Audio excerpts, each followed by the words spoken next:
अस्सलाम वालेकुम दोस्तों। आज हम अपना पहला लेसन शुरू करने जा रहे हैं। हमारा पहला लेसन हुआ करता है टेंस। टेंस किसको कहते हैं और ये कितने प्रकार का होता है ये हम सब जानते हैं। और कहते हैं ज़माने को, टाइम को और काल को टेंस कहा जाता है। टेंस कितने प्रकार का होता है? तो इसका जवाब यह है कि टेंस 3 प्रकार का हुआ करता है। नंबर 1 पास्ट, नंबर 2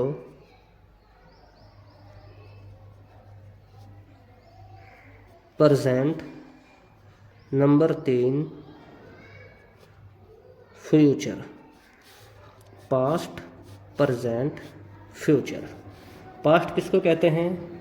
जो गुज़र गया, गुज़िश्ता। इसको अरबी में माजी कहते हैं, माजी। और प्रेजेंट किसको कहते हैं? जो मौजूदा है, चल रहा है। फ्यूचर किसको कहते हैं? जो आइंदा आने वाला है, आइंदा आएगा। चलिए दोस्तों आगे चलते हैं। अब हम देखते हैं कि पास्ट की भी 4 किस्में हैं। ये भी 4 प्रकार का होता है, ये भी 4 प्रकार का होता है और ये भी 4 प्रकार का होता है। पास्ट की 4 किस्में क्या हैं? Number 1 past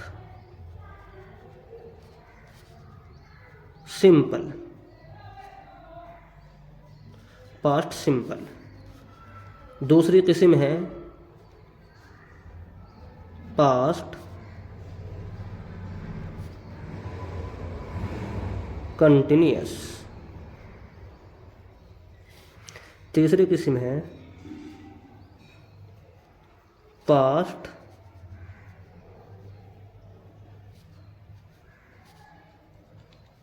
perfect. चौथी किस्म है past perfect continuous.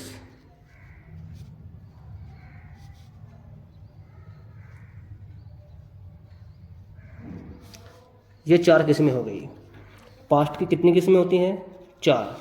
Number 1 past simple, number 2 past continuous, number 3 past perfect, number 4 past perfect continuous. इसी तरीके से प्रेजेंट की भी 4 किस्में होती है।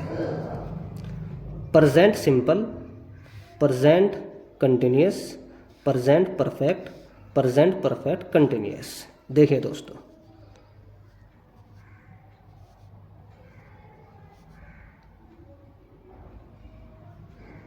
प्रेजेंट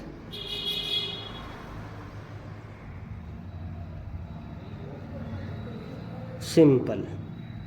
ठीक है दोस्तों। Number 2 present continuous. Number 3 present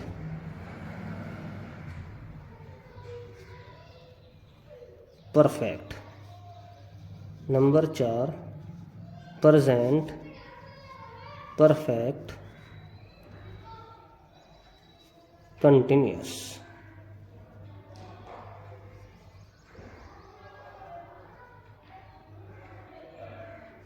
ठीक है दोस्तों, ये भी 4 प्रकार के हो चुके। फ्यूचर भी 4 प्रकार का होता है। फ्यूचर देखिए, number 1 future simple, number 2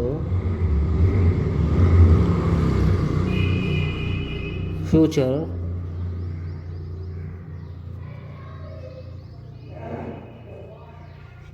continuous, number 3 future perfect,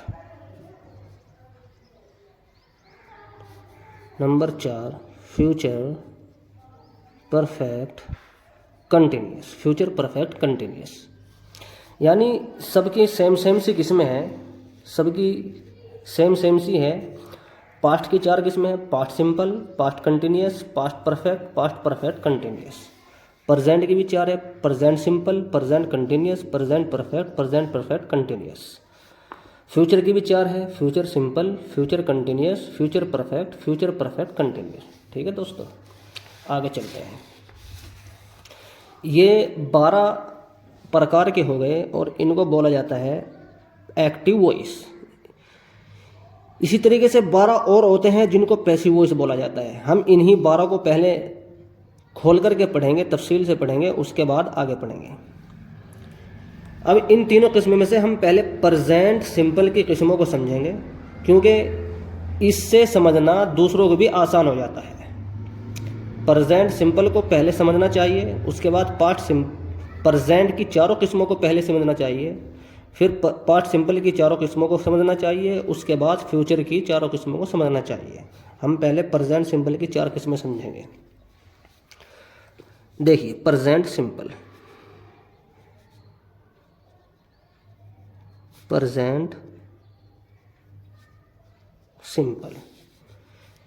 दोस्तों प्रेजेंट सिंपल इसमें क्या इस्तेमाल होता है, क्या यूज़ होता है, इसको इस्तेमाल करने का तरीका क्या है और इसका स्ट्रक्चर क्या है, इसकी पहचान क्या है, हम सारी ये चीज़ें सीखने वाले हैं।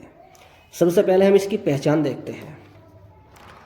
प्रेजेंट सिंपल के यूज़ में इसकी जो पहचान है, जब हम ट्रांसलेट करते हैं इंग्लिश टू हिंदी या इंग्लिश टू उर्दू, तो आखिर में ता है, ती है, ते है आता है।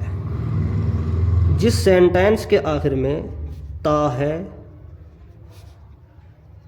ती है या ते है लगता हो, तो मान लीजिए वो प्रेजेंट सिंपल का सेंटेंस है। ता है लगता है, ती है लगता है, ते है लगता है, ये इसकी पहचान होती है। अच्छा जी, प्रेजेंट सिंपल में कौन कौन से एक्शन इस्तेमाल होते हैं, कौन कौन से एक्शन यूज़ होते हैं? इसमें एक होता है हैबिचुअल एक्शन। हैबिचुअल एक्शन कैसा कहलाता है? यानी आदत वाले काम, आदमी के जो आदत वाले काम होते हैं उनको हैबिचुअल एक्शन कहा जाता है। मिसाल के तौर पर एक आदमी की आदत है चाय पीने की, कि वो चाय पीता है, वह चाय पीता है। अब चाय पीना उसकी आदत है, वो रोज़ चाय पीता है, चाय वो छोड़ नहीं सकता है, तो ये उसका हैबिचुअल एक्शन हो गया। ये चाय पीना इसका हैबिचुअल एक्शन हो गया, तो इसमें हैबिचुअल एक्शन बतलाया जाता है। इसी तरीके से इसमें जनरल ट्रुथ, यूनिवर्सल ट्रुथ को बतलाया जाता है। जैसे मिसाल के तौर पर सूरज उगता है। अब सूरज तो रोज़ उगता है, उसको कोई नकार नहीं सकता है, उसका कोई इनकार नहीं कर सकता है। ये यूनिवर्सल ट्रुथ है, जनरल ट्रुथ है। इस तरह के एक्शन को जनरल ट्रुथ और यूनिवर्सल ट्रुथ कहते हैं। ये भी प्रेजेंट सिंपल में ही यूज़ होते हैं। अब देखिए दोस्तों, ये हिंदी का एक सेंटेंस है, ये भी हिंदी का एक सेंटेंस है। हमें कैसे पता लगेगा कि ये प्रेजेंट सिंपल के हैं? क्योंकि इसमें ता है लगा हुआ है, ता है लगा हुआ है। देखो, वो चाय पीता है, तो हम ता है से पहचान लेंगे कि ये प्रेजेंट सिंपल का सेंटेंस है। इसी तरीके से सूरज उगता है, इसमें भी ता है लगा हुआ है आखिर में।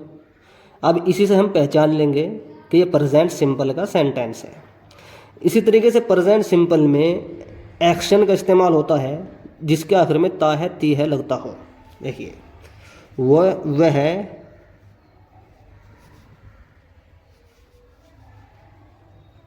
कॉपी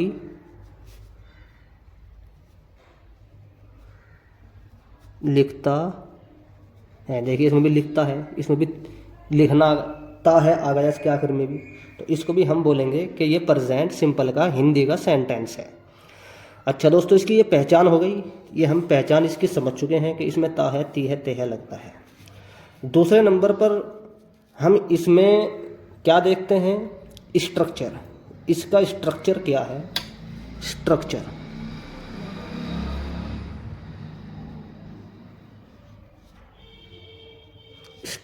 स्ट्रक्चर क्या होता है? स्ट्रक्चर किसको बोलते हैं? स्ट्रक्चर होता है फॉर्मूला। तरकीब, फॉर्मूला और तरकीब, यानी जैसे अरबी के जुमलों में तरकीब होती है ना, उनको जोड़ने का तरीका होता है, वो कैसे कैसे जुड़ता है, यानी सबसे पहले क्या आएगा, फिर क्या आएगा, फिर क्या रखा जाएगा। जिस तरीके से अरबी के अंदर पहले मुब्तदा आता है, फिर फ़ैल आता है, फिर जो है मुताल्लिक़ात वगैरह आते हैं, ये तरकीब होती है। इसी तरीके से इंग्लिश के सेंटेंस के अंदर भी यही स्ट्रक्चर और तरकीब होती है कि पहले सेंटेंस का कौन सा पार्ट आएगा, फिर कौन सा पार्ट आएगा, फिर कौन सा पार्ट आएगा, इसको स्ट्रक्चर बोलते हैं। प्रेजेंट सिंपल बनाने का स्ट्रक्चर क्या है और हम इसको कैसे बना सकते हैं, ये देखिए। इसमें एक होता है सब्जेक्ट, सबसे पहले सब्जेक्ट को रखा जाता है, उसके बाद फिर हेल्पिंग वर्ब को रखा जाता है, उसके बाद फिर वर्ब की फर्स्ट फॉर्म रखी जाती है, उसके बाद इसमें ऑब्जेक्ट रखा जाता है। ये इसका स्ट्रक्चर हो गया। जिस तरीके से अरबी के अंदर पहले मुब्तदा, फिर फ़ैल, फिर जो है उसके मुताल्लिक़ात, मफ़ूल बिही वगैरह रखे जाते हैं, ये तरकीब होती है। और इस तरकीब को हम एक दूसरे की जगह इस्तेमाल नहीं कर सकते। इसी तरीके से सबसे पहले सब्जेक्ट आता है, फिर हेल्पिंग वर्ब आता है, फिर वर्ब आता है, फिर ऑब्जेक्ट आता है। अगर हमने इस स्ट्रक्चर को गलत कर दिया, यानी सब्जेक्ट को हमने यहाँ रख दिया हेल्पिंग वर्ब की जगह, और हेल्पिंग वर्ब को हमने यहाँ रख दिया, और इसको हमने इसकी जगह रख दिया, और इसको इसकी जगह रख दिया, तो ये गलत तरकीब और गलत स्ट्रक्चर हो जाएगा, गलत फार्मूला हो जाएगा, सेंटेंस बिल्कुल गलत हो जाएगा। इसलिए हमको जो सेंटेंस बनाना है वो हमें बिल्कुल इसी स्ट्रक्चर के मुताबिक बनाना चाहिए। प्रेजेंट सिंपल के जितने भी हम सेंटेंस बनाएंगे, हम इसी तरतीब पर बनाएंगे और इसी स्ट्रक्चर पर बनाएंगे। देखिए दोस्तों,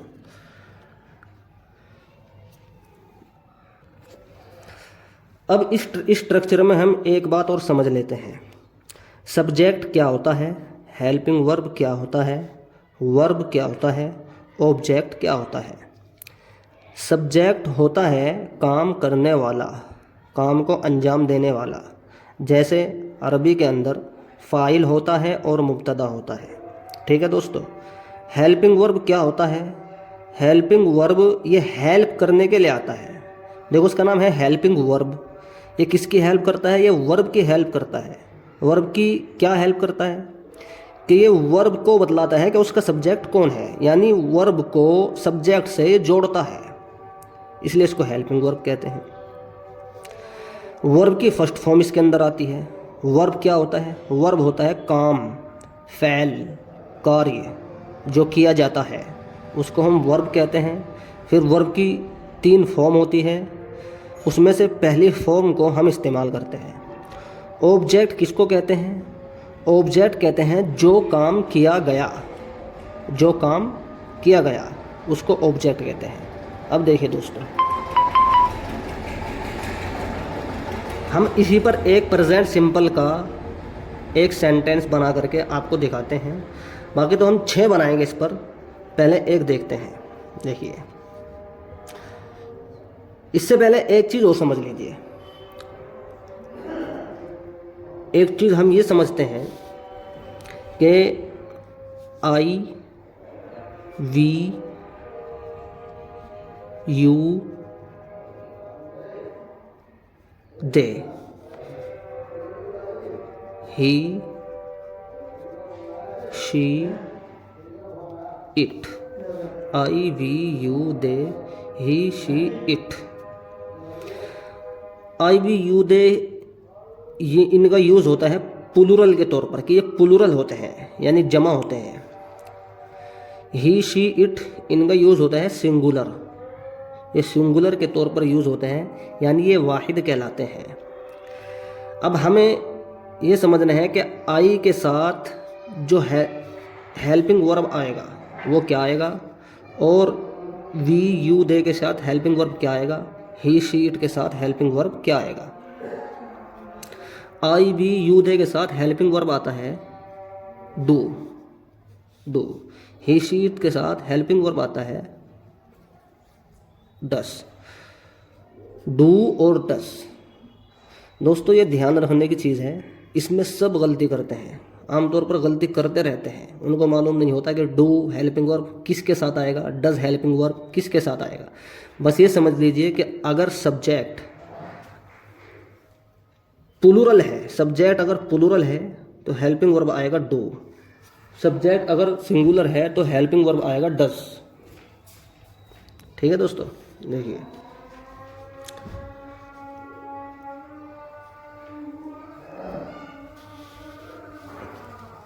आई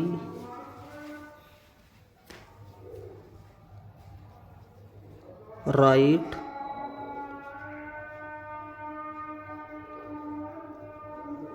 अ letter, I write a letter, मैं एक लेटर लिखता हूँ। इसका ट्रांसलेट क्या है, मैं एक लेटर लिखता हूँ। देखो इसमें लिखता हूँ ताहू लग गया, तो पता क्या लगा कि ये प्रेजेंट सिंपल का एक सेंटेंस है, आई राइट अ लेटर। ये प्रेजेंट सिंपल का पॉजिटिव सेंटेंस है, पॉजिटिव सेंटेंस हम यहाँ लिख देते हैं पॉजिटिव।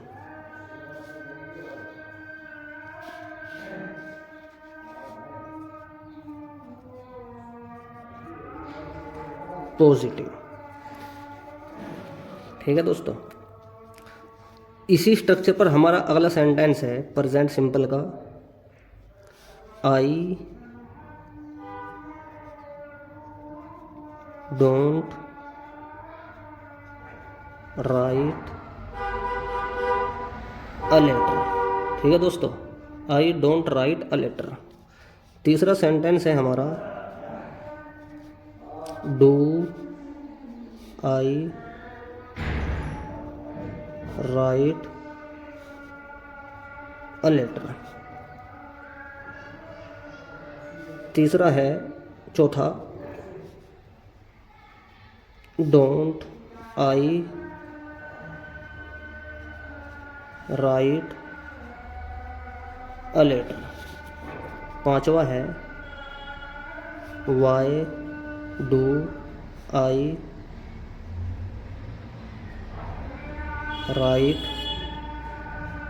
अ लेटर। छठा है why don't I write a letter. अब देखिए दोस्तों, ये हमने 6 सेंटेंस प्रेजेंट सिंपल के बनाए हैं। ये हमने 6 क्यों बनाए, क्योंकि इसमें फ़ायदा है।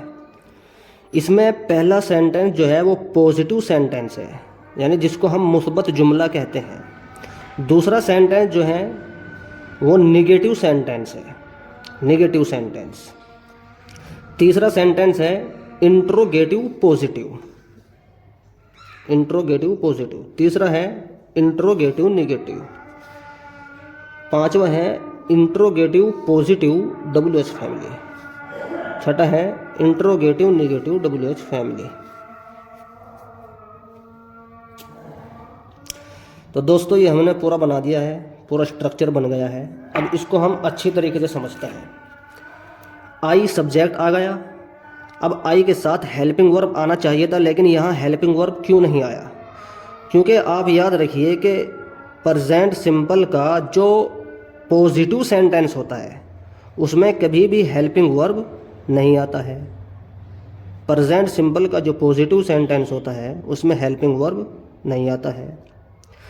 हाँ, अलबत्ता प्रेजेंट सिंपल का जो नेगेटिव सेंटेंस होता है, जैसे ये नेगेटिव यानी मनफी जुमला है, नेगेटिव यानी मनफी जुमला है। इसका तर्जमा, इसका ट्रांसलेट क्या है? I don't write a letter, यानी मैं एक लेटर नहीं लिखता हूँ। तो ये नेगेटिव हो गया। अब नेगेटिव होने की वजह से आई के साथ डू हेल्पिंग वर्ब का यूज़ हमने कर दिया है। अब चूंकि ये नेगेटिव है तो नेगेटिव के लिए हमने इसमें नोट लगा दिया है। यह डू है, इसका हेल्पिंग वर्ब हो गया है, और नोट ये नेगेटिव बनाने के लिए इसमें लिख दिया गया है, I don't write a letter, मैं एक लेटर नहीं लिखता हूँ। अच्छा दोस्तों, आगे आता है इंट्रोगेटिव पॉजिटिव सेंटेंस। यह है interrogative positive sentence. Interrogative positive किसे कहते हैं? इंट्रोगेट करना यानी सवाल पूछना। इसमें सवाल पूछा जाता है। पूछा जाता है, इसमें क्वेश्चन किया जाता है कि do I write a letter, क्या मैं एक लेटर लिखता हूँ। अब इसको हमने इंट्रोगेटिव कैसे बनाया कि सब्जेक्ट को हेल्पिंग वर्ब की जगह रखा और हेल्पिंग वर्ब को हमने सब्जेक्ट की जगह रख दिया। बस सिंपल सी बात है। अगर पॉजिटिव सेंटेंस से इंट्रोगेटिव पॉजिटिव बनाना हो तो हेल्पिंग वर्ब को शुरू में रख दिया जाए और सब्जेक्ट को हेल्पिंग वर्ब की जगह में रख दिया जाए, तो ये इंट्रोगेटिव पॉजिटिव सेंटेंस बन जाता है और इससे सवाल पैदा हो जाता है कि do I write a letter, क्या मैं एक खत एक लेटर लिखता हूँ। ठीक है दोस्तों, सिंपल सी बात है। अगला सेंटेंस है इंट्रोगेटिव नेगेटिव। देखिए, यह है इंट्रोगेटिव पॉजिटिव, यह है इंट्रोगेटिव नेगेटिव। दोनों में डिफरेंट क्या है? पॉजिटिव में नोट नहीं लगता है और नेगेटिव में नोट लगता है। देखिए, इसमें नोट लगा हुआ है, इसमें नोट नहीं लगा हुआ है, इसलिए ये डिफरेंट दोनों में हो गया है। ये इंट्रोगेटिव क्यों है? क्योंकि इसमें हेल्पिंग वर्ब शुरू में लगा हुआ है। अगर हेल्पिंग वर्ब इधर होता तो फिर ये इंट्रोगेटिव नेगेटिव ना होता, बल्कि ये नेगेटिव होता, इंट्रोगेटिव ना होता। ठीक है दोस्तों, इसी तरीके से ये भी इंट्रोगेटिव पॉजिटिव है और ये इंट्रोगेटिव नेगेटिव है। अब इसमें और इसमें क्या फ़र्क है? इन दोनों में और इन दोनों में क्या फ़र्क है, क्या डिफरेंट है? बस इसमें फ़र्क ये है कि हमने इसमें वाई लगा दिया। वाई का माना होता है क्यों, वाई का मतलब होता है क्यों। अब इसका मतलब ये होगा why do I write a letter, मैं एक लेटर क्यों लिखता हूँ। देखो, सवाल हो रहा है, नहीं, मैं एक लेटर क्यों लिखता हूँ, सवाल हो रहा है, इसलिए ये इंट्रोगेटिव हो गया। ये पॉजिटिव क्यों है? क्योंकि इसके अंदर कोई नोट वगैरह नहीं है, इसमें नोट नहीं लगा हुआ है, इसलिए ये पॉजिटिव है, इंट्रोगेटिव पॉजिटिव। और चूंकि इसमें वाई आ गया है, इसलिए इसको बोलेंगे हम interrogative positive with WH family. अब ये छठा सेंटेंस जो है, ये है interrogative negative with WH family. ये इंट्रोगेटिव क्यों है? क्योंकि इसमें हेल्पिंग वर्ब पहले आ गया है, देखो सब्जेक्ट से पहले आ गया है, इसलिए ये इंट्रोगेटिव नेगेटिव है। नेगेटिव क्यों है? क्योंकि इसमें नोट लगा हुआ है, यह नोट लगा हुआ है, देखिए ये नोट लग जाने की वजह से ये इंट्रोगेटिव नेगेटिव हो गया है। ये विद WH फैमिली क्यों है? क्योंकि WH फैमिली का एक वर्ड इसके शुरू में आ रहा है, जिसका माना क्यों होता है, जिसका तर्जमा क्यों होता है, इसलिए ये interrogative negative with WH family sentence कहलाता है।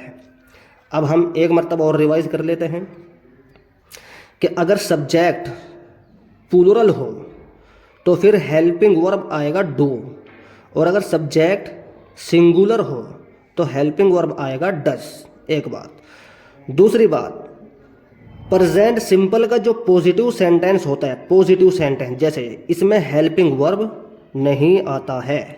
ठीक है दोस्तों, प्रेजेंट सिंपल का जो नेगेटिव सेंटेंस होता है उसमें हेल्पिंग वर्ब आता है। देखिए हेल्पिंग वर्ब यहाँ पर आ गया है। अगर सब्जेक्ट सिंगुलर होता तो यहाँ डज आता, लेकिन यहाँ ये प्लूरल है तो इसलिए डू आ गया।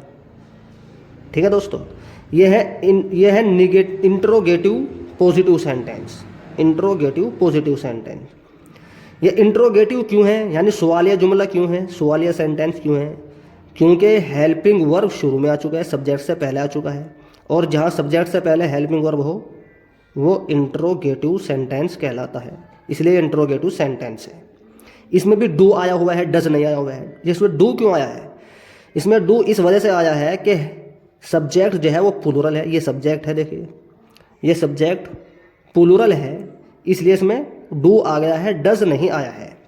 ये इंट्रोगेटिव नेगेटिव सेंटेंस है। ये इंट्रोगेटिव क्यों है? क्योंकि इसमें हेल्पिंग वर्ब सब्जेक्ट से पहले आया हुआ है।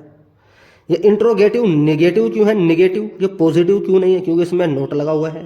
देखिए दोस्तों, don't I write a letter, इसलिए इंट्रोगेटिव नेगेटिव हो गया है। इसमें डू क्यों आया है, डज क्यों नहीं आया है?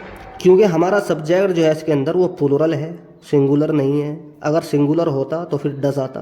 ठीक है दोस्तों, interrogative positive with WH family, ये क्या है? Interrogative negative with WH family. ये इंट्रोगेटिव क्यों है? क्योंकि इसमें हेल्पिंग वर्ब डू सब्जेक्ट से पहले है, ये सब्जेक्ट है।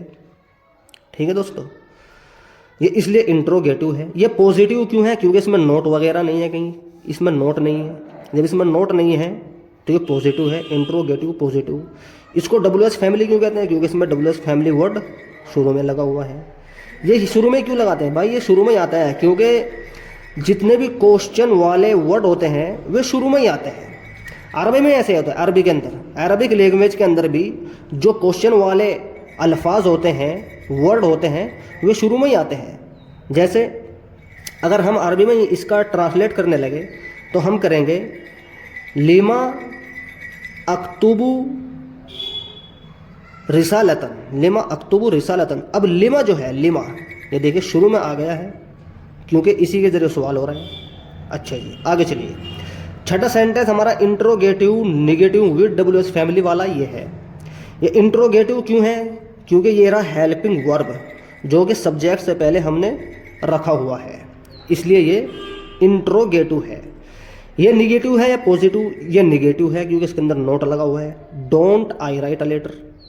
ठीक है दोस्तों, और इसमें WH फैमिली वर्ड शुरू में लग गया है। ये पूरे हमारे जो हैं प्रेजेंट सिंपल के 6 सेंटेंसेस हो गए हैं। Positive, negative, interrogative, positive, interrogative, negative, interrogative positive with WH family, interrogative negative with WH family. इसका ट्रांसलेट क्या होगा? आई राइट अ लेटर, मैं एक खत लिखता हूँ। I don't write a letter, मैं एक खत नहीं लिखता हूँ। Do I write a letter, क्या मैं खत लिखता हूँ? Don't I write a letter, मैं एक खत नहीं लिखता हूँ। Why do I write a letter, मैं एक खत क्यों लिखता हूँ? Why don't I write a letter, मैं एक खत क्यों नहीं लिखता हूँ। ठीक है दोस्तों। अच्छा, अब इसमें एक इम्पोर्टेंट चीज़ और बाकी है। वो इम्पोर्टेंट चीज़ क्या है वो भी देख लेते हैं। ये देखिए, सिंगुलर, एक होता है प्लूरल। सिंगुलर और प्लूरल। सिंगुलर यानी वाहिद, एक को कहा जाता है एक, और प्लूरल ये कहा जाता है बहुत सौ को, यानी जमा को, बहुत सारों को। सब्जेक्ट अगर सिंगुलर हो तो हेल्पिंग वर्ब दोस्तों क्या आएगा? डज आएगा। सब्जेक्ट अगर प्लूरल हो तो हेल्पिंग वर्ब क्या आएगा? डू आएगा। बस इतना डिफरेंट हो रहा है। देखिए, हम एक सेंटेंस और सिंगुलर सब्जेक्ट के साथ बना लेते हैं। ऐसे देखिए, राम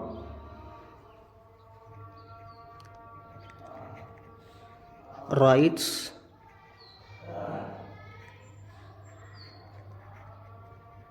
अ लेटर, राम एक खत लिखता है। अच्छा दोस्तों, एक बिल्कुल इंपॉर्टेंट चीज जो छूट गई थी अभी याद आई है कि अगर सब्जेक्ट सिंगुलर होगा तो वर्ब की फर्स्ट फॉर्म के आखिर में एस आएगा, एस। ये ध्यान रखने की चीज़ है। अगर सब्जेक्ट प्लूरल होगा तो फिर देखें, यहाँ देखिए, सब्जेक्ट प्लूरल है तो वर्ब के आखिर में एस नहीं लगाया जाएगा। और अगर सब्जेक्ट सिंगुलर है तो फिर वर्ब के आखिर में एस लगाया जाएगा। जैसे यहाँ पे राम सिंगुलर है, राम के सिंगुलर होने की वजह से अब वर्ब की फर्स्ट फॉर्म के आखिर में एस लगाया जाएगा। कौन से सेंटेंस में लगाया जाएगा ये भी ध्यान रखने की चीज़ है। कौन से सेंटेंस में? यानी हमने प्रेजेंट सिंपल के 6 सेंटेंस बनाए, तो कौन से सेंटेंस में एस लगाया जाएगा? 6 में से कौन से में लगाया जाएगा? पॉजिटिव सेंटेंस में लगाया जाएगा भाई, पॉजिटिव सेंटेंस में। जब पॉजिटिव सेंटेंस आएगा तो फिर उसके आखिर में, वर्ब के आखिर में एस लगाया जाएगा। थैंक यू सो मच दोस्तों। आज हम अपने इस सबक को यहीं पर ख़त्म करते हैं, इस लेसन को यहीं पर ख़त्म करते हैं। वीडियो अगर पसंद आई हो तो वीडियो को लाइक कीजिए, कमेंट करके कि हमें कुछ मशवरा दीजिए, और इसी तरीके से हमारे चैनल को सब्सक्राइब कीजिए और रोज़ाना फ़ायदा उठाइए। Thank you so much.